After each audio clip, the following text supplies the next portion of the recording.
All right, let's cut to the chase here.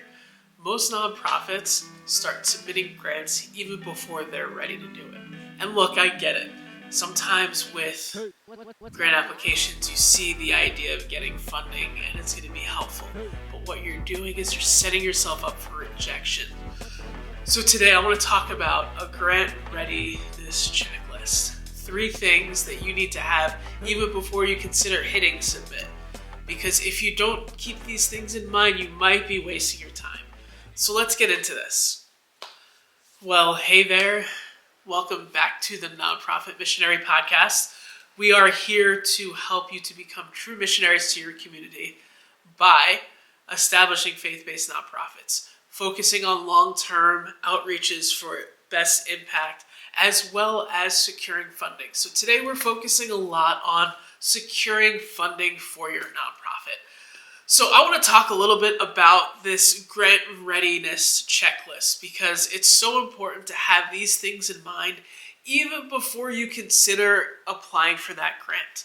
Because if you have these things set, and you have these things in place, you're going to increase your chances of getting the grant as well as avoid those awful rejection letters. Trust me, those letters aren't fun, and I hope that you don't get as many as we've gotten in the past. So let's get into this. Step 1 is the plan. What are you actually doing? What is the purpose of your nonprofit? And I know that this sounds basic and it sounds like, well, duh, I already know what I'm doing. But it's important to have a very concise and detailed and thought out plan. So what do I mean by that? First, what is the need that your nonprofit is dealing with? What are you guys actually doing? And it's important to not just say we're helping kids in our neighborhood or we are dealing with those that are struggling the most. Be as specific as you possibly can. I'll use our after-school program as an example. We are providing after-school programming to kindergarten through 8th grade people in the east side of Cleveland. Stuff like that really helps grant makers know that you've thought out what you're doing and you didn't just wake up one day and be like, oh, I'm going to start this nonprofit. Have a very concise, detailed approach on what you're actually doing. Prove that it's actually a need. It's important to have statistics. I think something that can really trip you up when you're talking need statements or when they're saying, why are you doing this? Why is this a need in your community? Is not having actual statistics to back it up. And you can find those statistics in a lot of different places. One of the more common ones would be like the U.S. Census Bureau or the Department of Labor, whatever you might use. But use reliable sources that show that it's a need. So if it's a need regarding education, show some of the statistics based on state and national averages of why your area is struggling.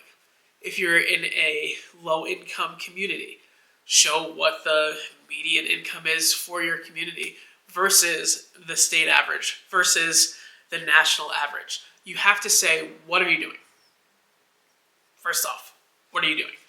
And then, after that, how are you meeting that need? What are you doing to actually approach the problem? This is this giant problem that's sitting here, but what are you doing to help fix that problem? So once again, using the after-school program as an example, kids in the Cleveland School District are struggling. Kids are graduating 10 times less likely than the state average, let's say.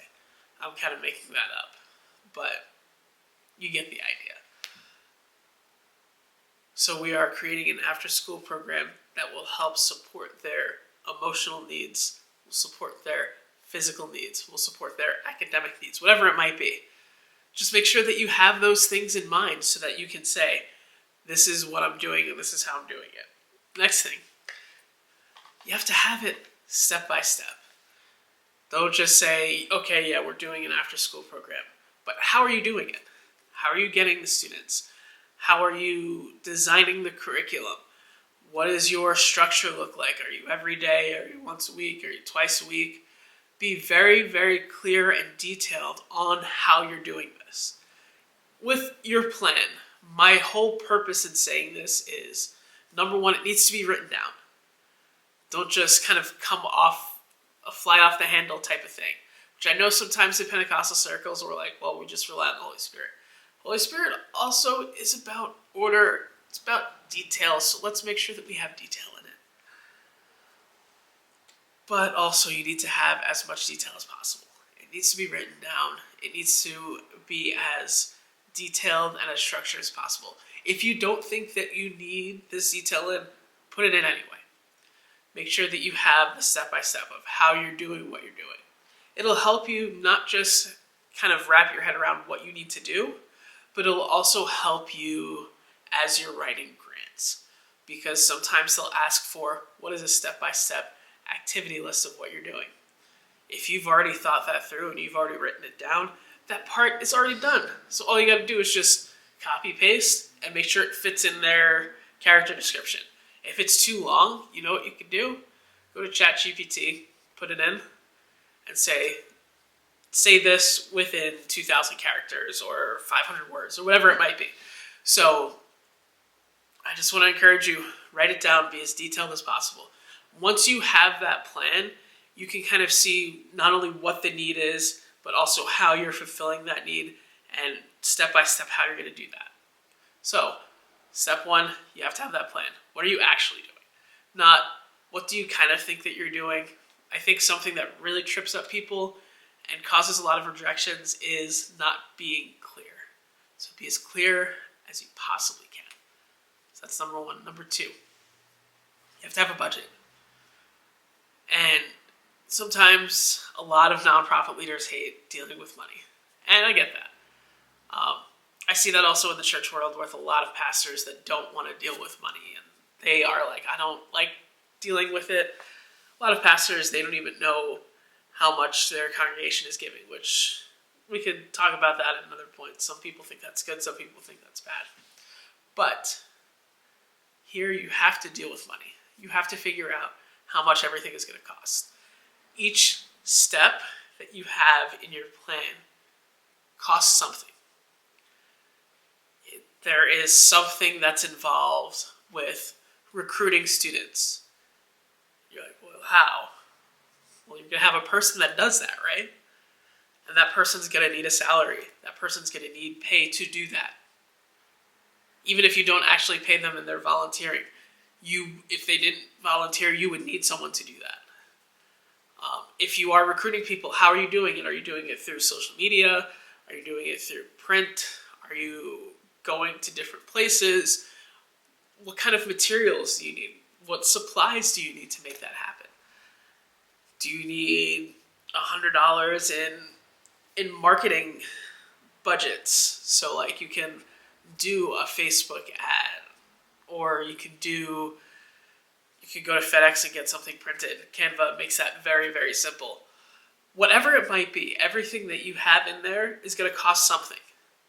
And once you decide how much it costs and how much it might be, that can help you create a budget that is realistic and that matches what you're doing. Because sometimes making a budget can be really, really hard, especially if you're talking about a new program. Because you might think it costs this much, but once you get into it, you know the actual cost.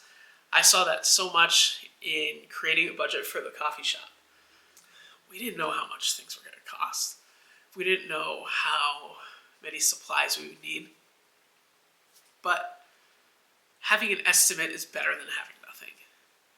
And as you continue to go about the process, if this is a new program, take a guess. Take an estimate. But don't just kind of take it out of nowhere. Because if you're like, well, I think it costs $10,000 of food for the year, how did you get to that number? Have some kind of method to your madness. You can't just say personnel is going to cost $500,000. How are you getting to that number? How much is the salary for this person? How many hours a week are they working? Are they hourly or are they salaried? You have to kind of take some time to figure out what those look like when it comes to your personnel.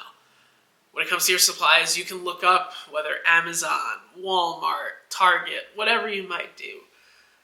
Most of the time you can look it up and you can kind of see how much it's going to cost. And it's important to have a number that feels accurate for what you're going to do.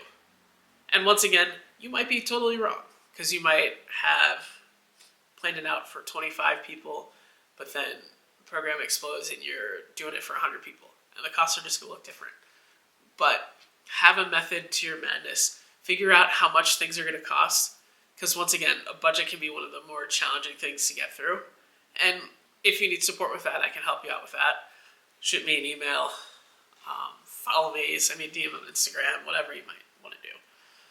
But I would just want to encourage you, take the time and calculate how much each of these steps are going to take. So how much is it going to take for recruiting?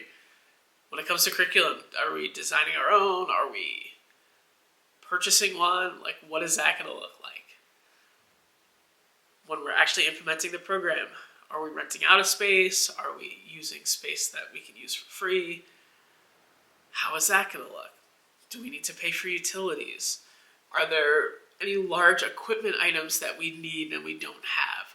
Whatever it might be, there are always, everything that we're doing has a cost associated with it. So before we even consider a grant application, we should have a budget kind of ready to go. Typically, not always, but typically, a foundation will ask for a budget. Every once in a while I'd see no, but it's pretty rare. Now, if you had a budget, typically they also ask for it to be board approved. Or if it's not board approved, what you have ready. Because also having the board look at it is a great idea to do. It's a great way to engage some of the board members in your process, in your thought process, because they can look at it and say, whoa. Why is personnel that much? How are we spending that much on supplies? Because once you have all of those items, and let's say through it all, you're planning this much in grants, this much in individual giving, this much in earned income, whatever you might have as your breakdown of how you're getting that money, the board will have an idea of what they need to do and what roles they need to play in it. So also include your board. It's important. So once you have that budget, after you already created your step-by-step plan that's written down somewhere, I don't care if it's on paper, I don't care if it's on an iPad, I don't care if it's written in the sky. However you have it, make sure you have it recorded. Then you have your budget. Next, let's worry about some paperwork. These are some of the primary items that you need in order to fill out pretty much any grant application that you have. First is the budget. Most places will ask for a budget.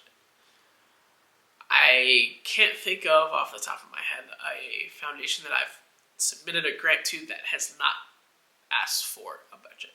Some do, some probably don't.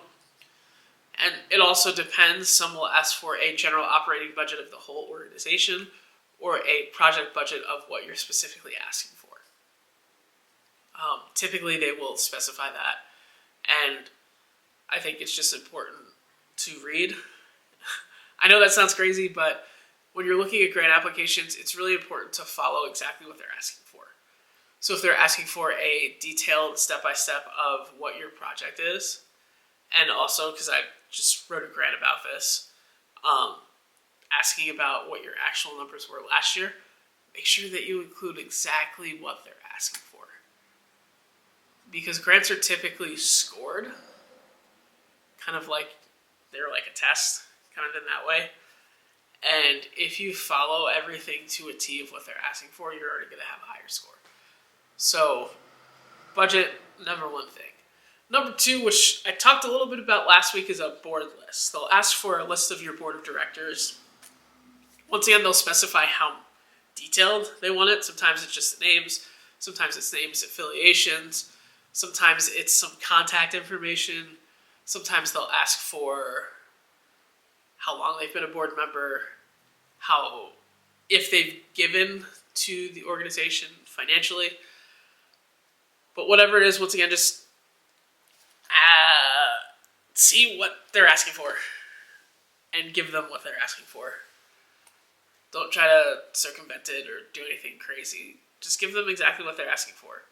Even if you feel like it'll make you look bad, first of all, if it feels like it makes you look bad, then try fixing it ahead of time. But it'll show transparency, it'll show honesty. So board lists, board list is important. They'll look at that as kind of a window into how your organization is being run. So once again, I talked about this last week. If you have some governance issues, you may want to fix that before you even go and apply, because sometimes they will reject you as is.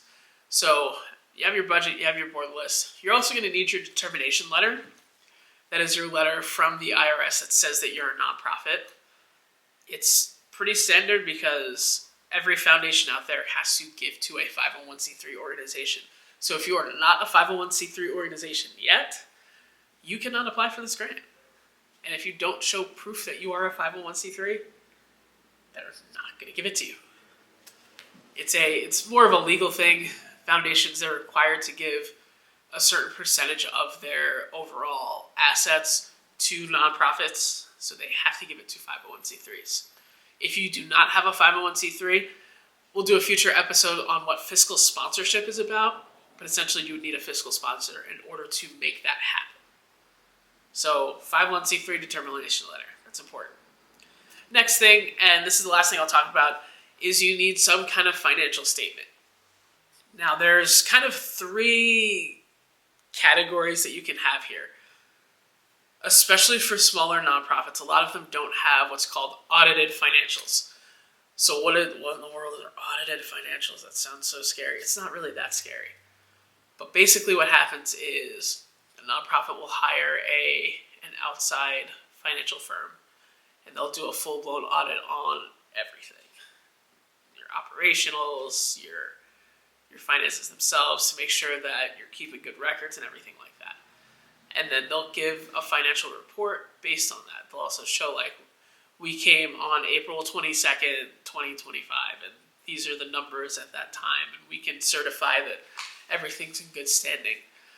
A lot of bigger nonprofits will do that, and they'll do that every year, every 2-3 years. They usually have a regular cycle. But a lot of smaller nonprofits can't afford it because it is expensive. It's like $5,000, $10,000, $15,000 depending on who you're going through and everything like that. So if you don't have that, typically the best alternative, once again, it depends on the grant application, so make sure you're reading it. The best alternative typically is a 990. A 990 is your tax return as a nonprofit. If you are under $50,000, you can do what's called a 990 postcard, where basically you just say, hey, we made under $50,000, and all of our information is correct. But if you are over that, there's a shorter form that you fill out. Basically, a 990 kind of tells the foundation how much you're making and what type of funding you get and who's on your board of directors. And do your board of directors get paid, which once again could be a red flag. So your 990 can kind of show some of that. You also have to state if anyone is making over 6 figures, the top 5 people in your organization, if that's the case, which if you're a smaller nonprofit, it's not going to be the case. 990s can actually tell you a lot. And I could probably do a whole episode, maybe I'll do a whole episode on navigating 990s and some of the things that you can find out, because that's a good way that you can do some research on different foundations, on different nonprofits that are kind of in your niche. So, if you don't have audited financial statements, typically a 990 will suffice. The last thing that you could do is provide a financial statement, which doesn't always work because it's not audited. It's kind of just you reporting your own numbers, which could be accurate, it could be inaccurate. But sometimes, especially for some of the smaller grants, especially for those that are just starting out, typically they'll allow that. So financial statements are important. And what I do, just as a good practice, and I want to encourage you to do it too, is I have a folder that says general documents. And all of those just go straight in that folder. Because let's be honest, it's 2025, most grant applications are online. Not everyone, but most of them are. And the easiest way to do all of them is they'll ask for attachments, they'll ask for PDFs. So if you have your determination letter, your 990, audited financial statements if you have it, if you have that in one folder, when you're looking to upload it, you're not searching for so long trying to find them. They're all in one convenient location, which you should probably have anyway. Your step-by-step plan should be in there. Your budget should be in there. Everything that you have that could be potentially uploaded. Sometimes foundations will ask for, if you have as an optional thing, any flyers or other paraphernalia that can kind of help explain who you are. Having like a flyer in there could also help. But having just general documents and all the stuff that you might need to upload for a grant, leave it in there. Trust me, if you take all of these three things, having a detailed plan, having a detailed budget, having all of the necessary paperwork in line, not only will it help streamline how you do your grants, but it'll also help you to improve your grant writing because you're not worried about, oh no, where am I going to find my termination letter? Oh no, my 990 is gone. It's all in one spot. It's nice and easy. So, grant writing can be very challenging. And my goal is to try to make it as easy as possible for you. One way that we do that is through our master grant application. I have a template that I use to help create a master grant template for all the different things that you might need for a specific grant. Now, it doesn't include everything and anything because there's thousands of foundations and there's thousands of applications and they're all different. But it includes most of the common stuff, most of the stuff that pretty much everyone will ask. So if you're interested in that, and that's something that you're like, man, that can really help save my organization time, please reach out to me. Send me an email, nonprofitmissionary@gmail.com. I would love to work with you and to help create that for you as a way to help save time so you're not worried about recreating the wheel every single time a grant comes up. So you can go out and do that impactful outreach so that you can go and change lives and you don't have to worry about the funding that goes with it. So with that, let's talk a little bit about Confessions of a Missionary. And today, for those that don't know, Confessions of a Missionary is just kind of a real life story of me as a missionary. I've been a missionary now for 9 years. And it's been quite the experience. And as a missionary, we go to a lot of different churches and we just see a lot of different things. And today I was just impressed with the chaos of sometimes. Today I was just thinking about a few times that I've gone to churches where it was really, really awkward for us. Sometimes churches do need missionaries to do a mission service, not just as a way to connect the congregation with missions, but just to give the church an opportunity to heal. And there are two instances that stick out to me. I'll just talk about one today, where I was asked to speak, and it was just kind of awkward. So I'd scheduled this service prior to anything crazy happening. We were just out there networking with different pastors, and we'd scheduled this mission service. To give a little bit of background on the church was two churches that merged together, and the senior pastor of one church was up there in age, I believe in his 80s. And so days before our mission service, this pastor passes away. And nothing really like crazy or dramatic, like it just, he died of natural causes. And we were still on board for the service. And so they're doing worship and they played all of the pastor's favorite songs. So like they're playing songs and the congregation is just like sobbing, crying. And then we come up and do our mission service. I get why we did that because I'm sure that the pastor didn't have the brain space to like build a sermon or anything like that. But man, it was awkward. And once again, I kind of understand, like, sometimes in those moments, that's where it's good for a missionary to step in. But I'll also say this, in a lot of those moments, missionaries aren't getting funding from there. Whether it is someone like on the pastoral staff that's passed away, or if something has happened in the church, because missionaries also get called in for to like fill the pulpit when there's an interim pastor because the pastor either quit or went crazy or whatever. I did a mission service there too, where the pastor had done like hundreds of thousands of dollars in embezzlement, and then I'm up here just kind of telling people about Cleveland. It just becomes awkward. But it is definitely something that missionaries deal with. So don't forget your missionaries. And if at all possible, if you have some kind of very tragic thing, my encouragement to you, pastors, would be don't call in a missionary. Call in your district leadership. That way, that's kind of one of their roles, is to kind of be a pastor to the pastors, especially in times of trouble, especially when something crazy is happening. Because for the missionary, it's just awkward, but then also, it's not necessarily fruitful either. Now, I'm not saying that God can't do amazing and miraculous things, because he can. And it can still be very awkward. So,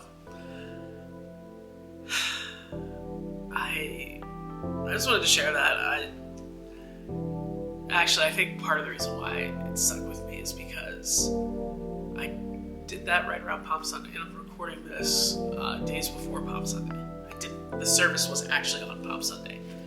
So, it's kind of in my head, and there we go. So, thank you guys again for tuning in. If you haven't subscribed, we are going to be rolling these back out pretty regularly, as we took that break for twins, but now we're back in the groove. So I want to continue to build this audience, because I understand the value in helping faith-based nonprofits grow in their grant funding, so that they can not just think of what we can do to survive, but how we can thrive and how we can grow our mission so that we can reach more people through Jesus. So God bless you guys, and we will talk to you next week with another topic that I don't know if it's